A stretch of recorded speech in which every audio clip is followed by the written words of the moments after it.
Hello everyone, welcome to my channel. मैं आपकी doctor Ritu और आज जिस टॉपिक पर मैं आपसे बात करने जा रही हूँ वो है होम्योपैथी के triose of restlessness. Triose of restlessness जैसे कि ट्रायोज मतलब कि 3 कंपैरेटिव मेडिसिन के बारे में बात करूंगी जो कि रेस्टलेसनेस के लिए यूज कराई जाती हैं। ये डॉक्टर नैश का आइडिया था कि उन्होंने बहुत सारी मेडिसिन को कंपेयर करके बताने के लिए उनके ट्रायोज बना दिए गए थे। तो डॉक्टर नैश ने ऐसे कई सारे ट्रायोज बनाए किसी पर्टिकुलर डिजीज या पर्टिकुलर सिम्टम्स को लेके जो कि होम्योपैथिक में टॉप ग्रेड मेडिसिन होती है उस कंडीशन के लिए। तो जैसे कि मैंने लास्ट वीडियो पे बात की हुई थी ट्रायो ऑफ बर्नर्स, तो ट्रायो ऑफ बर्नर्स के बारे में जानकारी पूरी दी थी और आज मैं आपको ट्रायोज ऑफ रेस्टलेसनेस मतलब कि टॉप ग्रेड 3 मेडिसिन जो कि रेस्टलेसनेस के लिए यूज कराई जा सकती हैं। तो सबसे पहले मैं आपको बताना चाहूंगी कि रेस्टलेसनेस क्या होती है। तो रेस्टलेस मतलब कि इनएबिलिटी टू रेस्ट। आप कभी भी जब रेस्ट की कंडीशन में नहीं आ पाते हैं या आप रिलैक्स नहीं कर पाते हैं उसको रेस्टलेसनेस कहा जाता है। वो मेंटली भी हो सकता है और फिजिकली भी हो सकता है। मेंटली आप एक जगह पर रेस्ट नहीं कर पाते हैं, कंटिन्यूसली आपके थॉट्स आते रहते हैं आपके माइंड में, या फिजिकली आप रेस्ट नहीं कर पाते हैं, आप कंटिन्यूसली मूवमेंट्स करते रहते हैं। और ज्यादातर ऐसी कंडीशंस बहुत सारी मेंटल डिजीजेस में होती हैं, स्ट्रेस में होती हैं, एंजाइटी में ऐसी कंडीशंस देखी जाती हैं। तो आज मैं इस टॉपिक पे ही बात करूंगी कि ऐसी कौन सी 3 मेडिसिन है और उनको कंपेयर करके बताऊंगी कि किन सिम्टम्स के अकॉर्डिंगली कौन सी मेडिसिन ज्यादा यूजफुल हो जाती है आपके लिए। तो सबसे पहले आप मेरे चैनल को सब्सक्राइब कर लीजिए विद बेल आइकॉन अगर आप चाहते हैं कि मेरे न्यू वीडियोस और लाइव क्लिनिक के नोटिफिकेशंस आपको मिलते रहें आपके मोबाइल में सबसे पहले। तो चलिए शुरू करते हैं। तो शुरू करने से सबसे पहले मैं आपको 3 मेडिसिन के वो नाम बता देती हूँ कि किन 3 मेडिसिन के बीच में कंपेयर किया जाएगा ट्रायो ऑफ रेस्टलेसनेस के लिए। तो 3 होम्योपैथिक मेडिसिन है वो है सबसे पहली एकोनाइट, सेकंड है रस्टॉक्स और थर्ड है आर्सेनिक एल्बम। तो ये 3 मेडिसिन रेस्टलेसनेस के लिए बहुत ही यूजफुल होती हैं। तो आइए सबसे पहले मैं बात करती हूँ अपन एकोनाइट मेडिसिन पे। तो एकोनाइट मेडिसिन जो है यूज कराई जाती है मेंटली और फिजिकली दोनों तरीके के रेस्टलेसनेस के लिए। मेंटली भी बहुत ज्यादा रेस्टलेस रहता है, फिजिकली भी बहुत रेस्टलेस रहता है, क्योंकि फिजिकली पेशेंट बहुत ज्यादा स्ट्रांग होता है, चबी होता है और कंटिन्यूसली मूवमेंट्स करता है। तो यहाँ बात करते हैं मेंटल रेस्टलेसनेस बहुत ज्यादा देखी जाती है, ये बहुत सारी एंजाइटी कंडीशंस में यूज कराई जाती है और जिसका ऑनसेट होता है तो ये हमेशा किसी भी चीज की जब इसको घबराहट होती है वो सडनली और वायलेंट होता है, सडन एंड वायलेंट ऑनसेट देखा जाता है।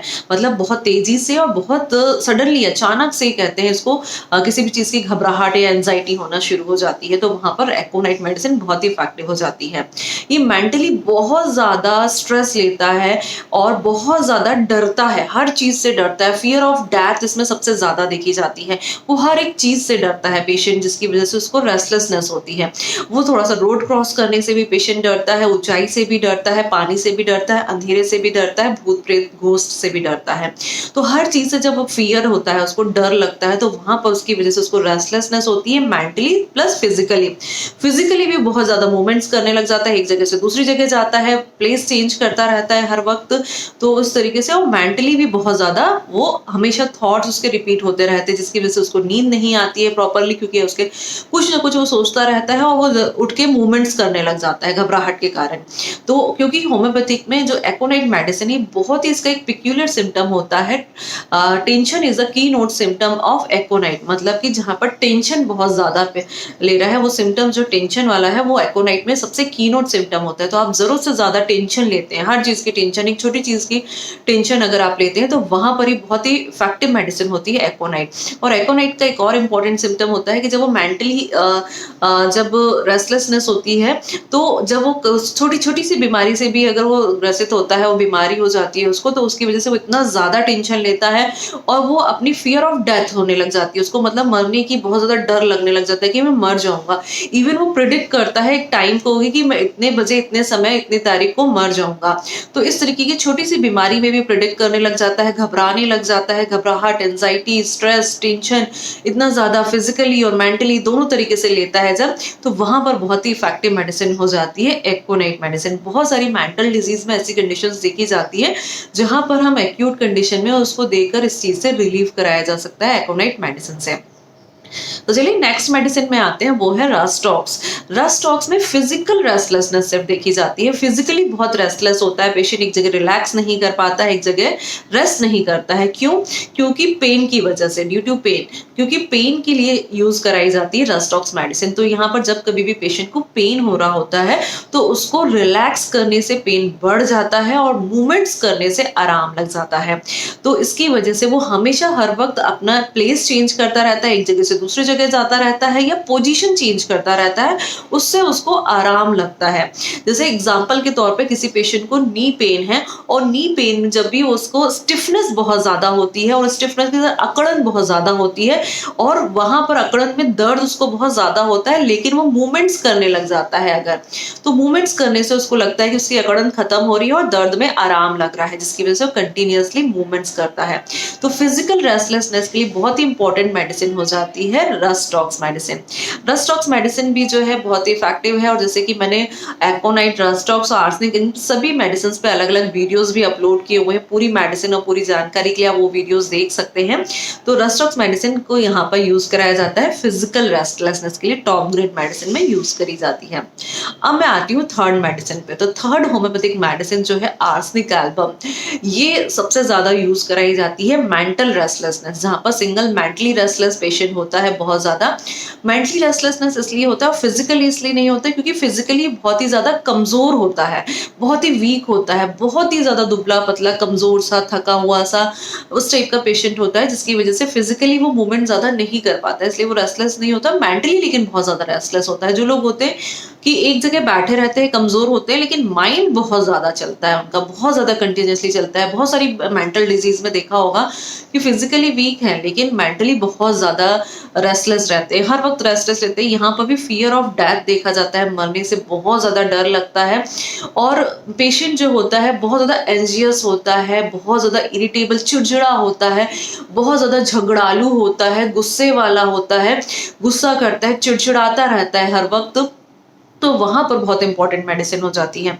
और आर्सेनिक एल्बम का एक ही इंपॉर्टेंट सिम्टम है, ये लोगों से मिलने से बचता है, लोगों से मिलना नहीं चाहता है। किस वजह से? क्योंकि उसको लगता है कि कभी ना कभी उन लोगों ने मेरे साथ कुछ गलत किया था, उन लोगों ने मुझ पे बहुत अत्याचार किया था, इसलिए उनसे मिलना नहीं चाहता है।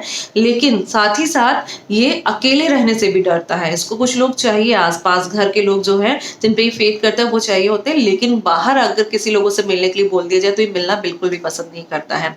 तो ये सिम्टम्स बहुत इंपॉर्टेंट होते हैं। फियर ऑफ डेथ होता है यहाँ पे, इसलिए मेडिसिन लेना पसंद नहीं करता क्योंकि इसको लगता है इसकी डिजीज इनक्यूरेबल है, इसलिए ये मेडिसिन लेना नहीं पसंद करता और अपनी डेथ, अपनी जो छोटी सी बीमारी को भी इनक्यूरेबल समझने लग जाता है।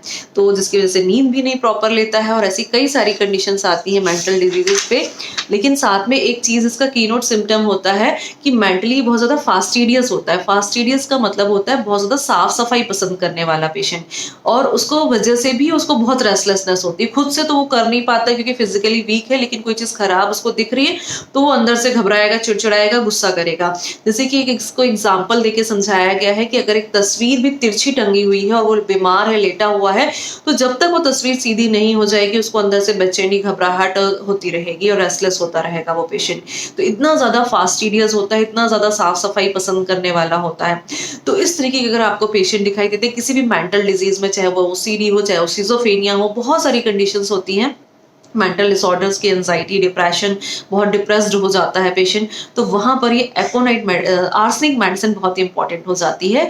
जो है रेस्टलेसनेस अगर आपको दिखाई दे रही है इस तरीके की, तो ये थी 3 टॉप ग्रेड मेडिसिन रेस्टलेसनेस के लिए। ट्रायो ऑफ रेस्टलेसनेस है डॉक्टर नैश के, और ऐसे कई सारे ट्रायोज उन्होंने बनाए हैं। पूरी सीरीज के बारे में मैं धीरे धीरे आपको जानकारी देती रहूंगी, और अगर आपको किसी स्पेशल ट्रायोज के बारे में जानकारी चाहते हो तो आप मुझे कमेंट करके भी बता सकते हैं। तो आज का वीडियो आपको कैसा लगा, लाइक करके, शेयर करके, कमेंट करके जरूर बताइएगा। आज के लिए इतना ही, थैंक यू।